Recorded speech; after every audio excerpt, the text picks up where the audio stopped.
Hi friends, అందరికీ నమస్కారం. Welcome back to sweet సహస్ర. ఈరోజైతే నేను మీ ముందుకు మంచి విషయంతో వచ్చాను. ఎక్కడ స్కిప్ చేయకుండా చూడండి. ఈరోజు నేను దేవాలయానికి వెళ్ళేటప్పుడు చేయకూడని తప్పులు, అలాగే చేయాల్సిన పనులు ఏంటో చెప్తాను.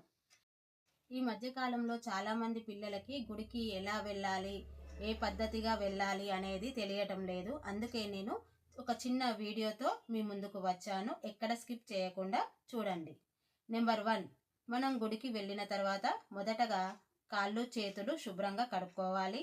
అలాగే కొన్ని నీళ్లు తలపై చల్లుకోవాలి. మనం చెప్పులు వేసుకొని వస్తాం కాబట్టి మనం కాళ్ళు చేతులు కడుక్కోవాలి. నెంబర్ 2, గుడి లోపలికి వెళ్ళిన తర్వాత ముందుగా ధ్వజస్తంభాన్ని దర్శించుకోవాలి.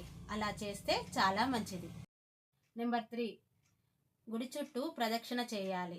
ఎలాగంటే మనం ప్రదక్షిణ చేసేటప్పుడు పక్కన నవగ్రహాలు కూడా ఉంటాయి కదా, ఆ నవగ్రహాలను వదిలి మనం ధ్వజస్తంభాన్ని కలుపుకుంటూ ప్రదక్షిణ చేయాలి. నెంబర్ 4, మనం గుడి చుట్టూ ప్రదక్షిణ చేసేటప్పుడు వెనుక భాగాన మనం మొక్కకూడదు. దాన్ని తలుగుతూ మొక్కుతారు చాలామంది. అలా మొక్కకూడదు.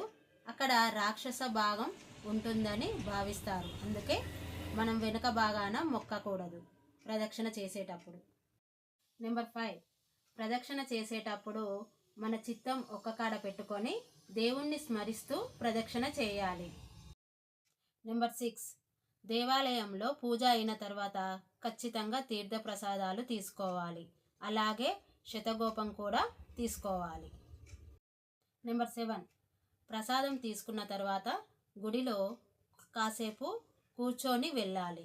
అలా వెళ్తే మనకు పుణ్యం పాపం అని కాదు, అలా కాదు, మనకు ప్రశాంతత ఉంటుంది. అందుకే కాసేపు కూర్చొని వెళ్ళాలి. ఈ విధంగా దేవాలయానికి వెళ్ళినప్పుడు ఈ పద్ధతులు, ఈ నియమాలు పాటిస్తారని అనుకుంటూ ఈ వీడియోను ముగిస్తున్నాను. మీకు ఈ వీడియో నచ్చినట్లయితే లైక్, షేర్ అండ్ సబ్స్క్రైబ్ చేసుకోండి. మరొక వీడియోతో మీ ముందుకు వస్తాను.